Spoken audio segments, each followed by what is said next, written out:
Então vamos lá, a gente já criou a nossa base. Vamos ser práticos. Eu estou ensinando para vocês, pessoal, as ferramentas básicas do After, só que de uma forma legal. A gente já está construindo a nossa primeira vinheta. Então vamos lá, vou apertar Ctrl Y para criar um outro sólido. Vou chamá-lo de visor. Vou clicar aqui na cor, vou colocar uma cor um pouco mais puxada para o branco. Vou dar um OK, outro OK. Mesmo problema, mas a gente resolve clicando nessa ferramenta. Dou um zoom, venho com a minha ferramenta de máscara quadrada ou retangular, como preferirem chamar. Vou clicar aqui e vou fazer uma seleção. Não vou me importar em passar, porque como ela vai ficar atrás da camada, eu não vou exibir essa rebarba. Solto, desativo, visualizo como está. Como eu falei, ela está na frente. Só eu arrastar essa camada para baixo.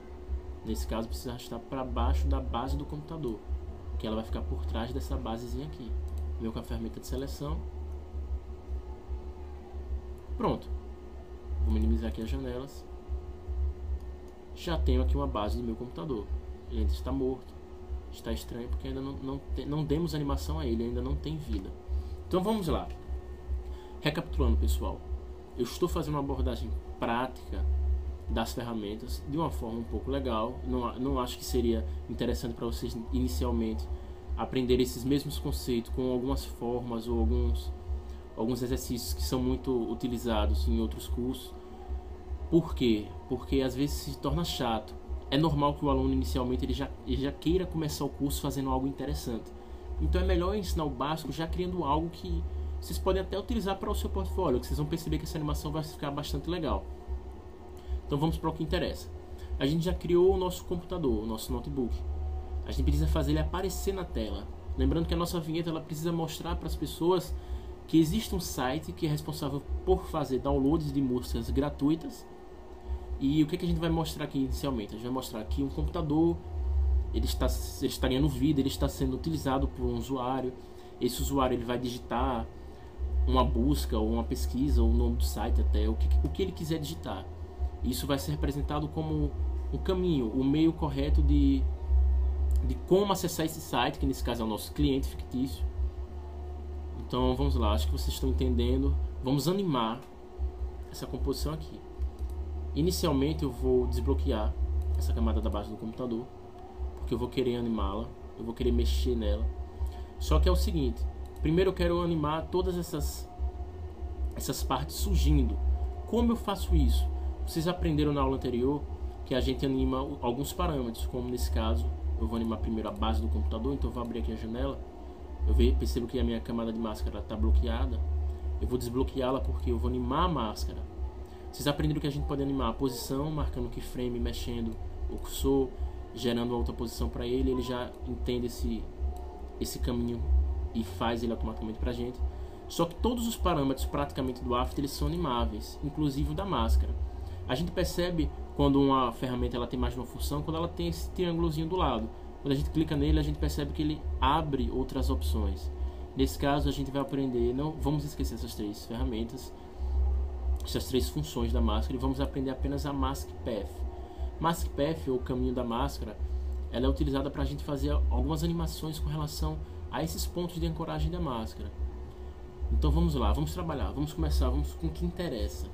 Eu percebo que o cursor está em 0 segundos, aqui ele se encontra em 1, 2, 3, 4 e assim por diante. Eu quero que a animação do surgimento dessa parte aqui da máscara ela aconteça mais ou menos em 1 segundo. Então a gente vai utilizar aqui já um primeiro princípio, uma primeira técnica de animação muito utilizada pelos animadores, que eu particularmente chamo de animação reversa. Como é que funciona isso? Eu já sei que a posição final que eu quero da minha animação, eu quero que o meu objeto no final ele se apresente dessa forma como está aqui, o quadrado desse tamanho, o outro desse, assim por diante. Então o que é que eu faço? Eu não animo inicialmente esse objeto, eu animo de trás para frente, ou seja, eu marco aqui o Mask Path, clicando no reloginho ele automaticamente cria esse keyframe, e eu estou dizendo para o After o seguinte: em 1 segundo permaneça com essa opção aqui, com essa função, com esse formato. Por quê? Porque agora eu posso brincar como eu quiser daqui para trás. Então o que acontece? Eu sei que em 1 segundo ela ela vai ficar dessa forma. Então eu venho aqui para 0 segundos e eu dou 2 cliques na máscara. Quando eu dou 2 cliques na máscara, em qualquer região, seja nessa linha de baixo ou na linha lateral, eu percebo que ele me aparece um ponto 6, acho que são 6, não, 9 pontos de ancoragem. Que eles representam? Eles representam que eu estou podendo, que quando eu mexo nele eu posso escalonar o meu path na máscara, ou seja, o desenho da minha máscara, só que de uma forma gradual.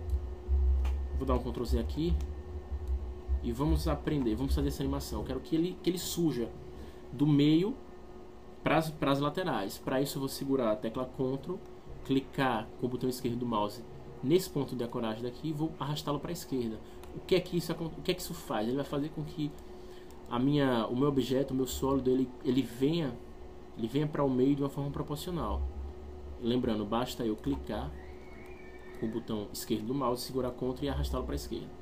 Eu vou fazer ele ficar quase, vou dar um zoom aqui, lembrando que automaticamente esse ponto foi criado. Vou dar um zoom e vou deixá-lo quase que invisível. Acho que aqui já está de um tamanho legal. Se eu mexer aqui o cursor do mouse, eu percebo que ele já está animado. Nossa animação está muito dura, pessoal. Esse é um termo que a gente utiliza para dizer que a animação está muito sem vida, muito robótica. Para eu dar um preview aqui em tempo real, basta eu vir aqui nessa ferramenta de preview, no play, dar um play, ele carrega na memória RAM, ele me mostra como está em tempo real essa animação. Um outro atalho interessante, pessoal, é o atalho que delimita a área de visualização do render. Eu posso clicar aqui no finalzinho dessa barra e arrastá-lo para eu indicar que eu só quero que ele renderize essa parte, que vai fazer com que ele fique em loop. Quando ele terminar o render nessa região, ele vem para cá. Ou eu posso vir pelo atalho. Ou aperto N para definir o final que essa barra vai estar, ou aperto B para definir o início. Nesse caso eu quero que ele fique mais ou menos aqui. Só que perceba uma coisa, quando eu aperto play, essa mensagem me aparece dizendo que esse render, esse preview, ele não está em tempo real. Por quê? Por vários parâmetros. Ou não tenho memória suficiente para poder dar esse preview, ou tem objetos pesados demais na minha cena, ou a visualização da resolução está muito alta. Se eu colocar em quarta, eu percebo que ele serrilha bastante, full, para vocês verem, quarta, ele serrilha, mas ele me dá um preview mais leve. Se eu apertar play aqui de novo, eu percebo que ainda aparece. Eu acho que meu computador está muito pesado, mas isso não vai importar para a gente inicialmente. Até porque esse preview está quase em tempo real, ele está me dizendo que ele está a 27 frames por segundo e a realidade dele seria 29 frames por segundo. Mas já está um tempo legal aqui, porque eu estou usando outros programas também aqui em paralelo para poder gravar essa aula. E isso está pesando, mas vamos lá. A animação está acontecendo, só que ela está feia por vários parâmetros. Primeiro, estou achando ela lenta. Para acelerar essa animação, que ela tem exatamente 1 segundo, eu pego o último frame dela, que está em 1 segundo, e eu trago mais para perto do primeiro frame. Isso significa que a animação ela vai acontecer de uma forma mais rápida. Vou diminuir aqui a área de preview, apertando N. Posso dar o preview com 0 do teclado numérico, para ficar mais rápido.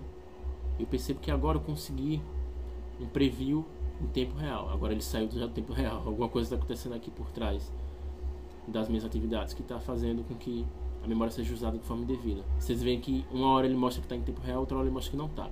Mas já dá para a gente ter uma visualização. Esse é o tempo certo da animação que eu quero, essa é a velocidade correta. Só que ela ainda está morta porque eu preciso animar os outros parâmetros. Então vamos lá.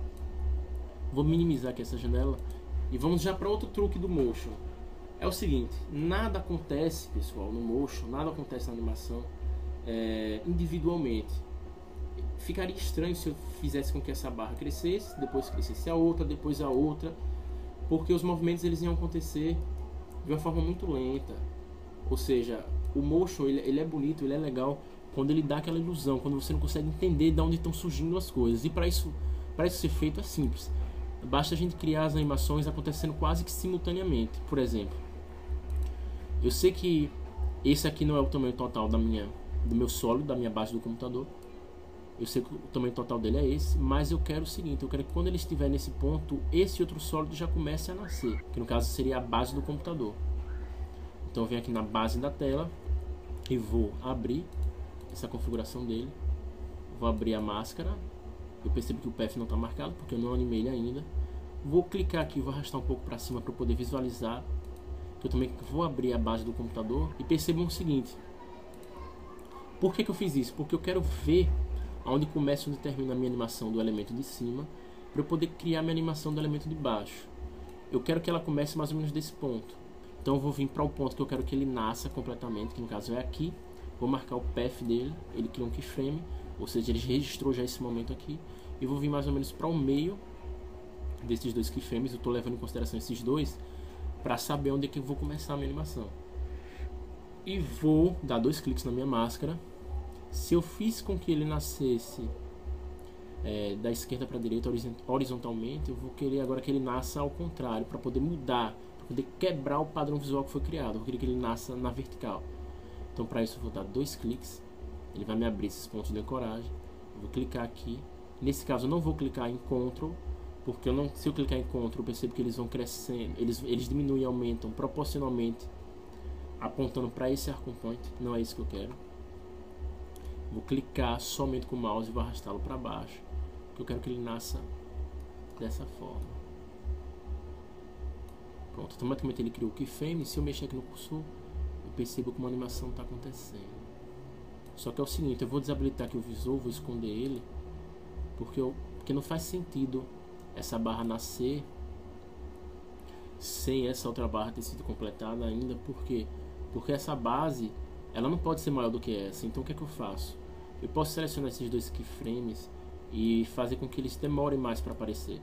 Eu venho para esse ponto mais ou menos, onde eu já sei que ele pode começar a surgir, porque o tamanho da base já ficou maior do que o tamanho da moldura. Eu sei que ele está sendo indicado pelo cursor, por essa linha vermelha. Os meus dois keyframes já estão selecionados. Eu arrasto ele então para esse ponto. Vou aumentar aqui minha área de preview.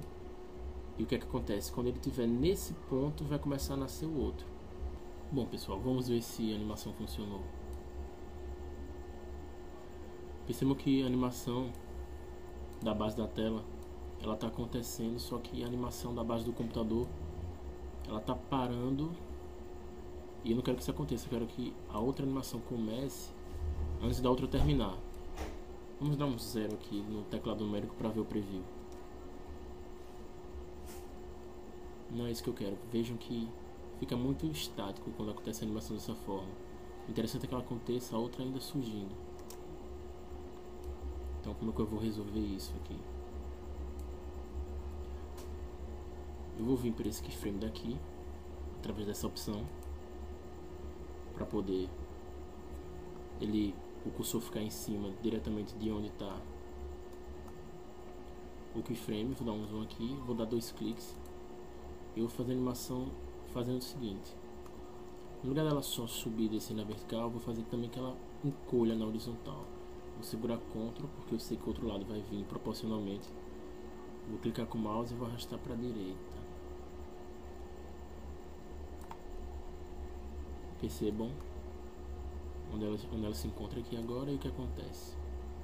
Ela começa a nascer, mas com um tamanho um pouco menor. Então eu posso agora selecionar esses dois keyframes, arrastar eles para trás para eles começarem a nascer desse ponto, porque aí a animação ela vai continuar. Deixa eu apertar um 0 para dar o preview. A animação vai acontecer e a outra animação ainda não vai ter se completado. Os movimentos eles estão bem duros ainda, mas a gente vai consertar isso no final de todas as animações. Vou minimizar aqui.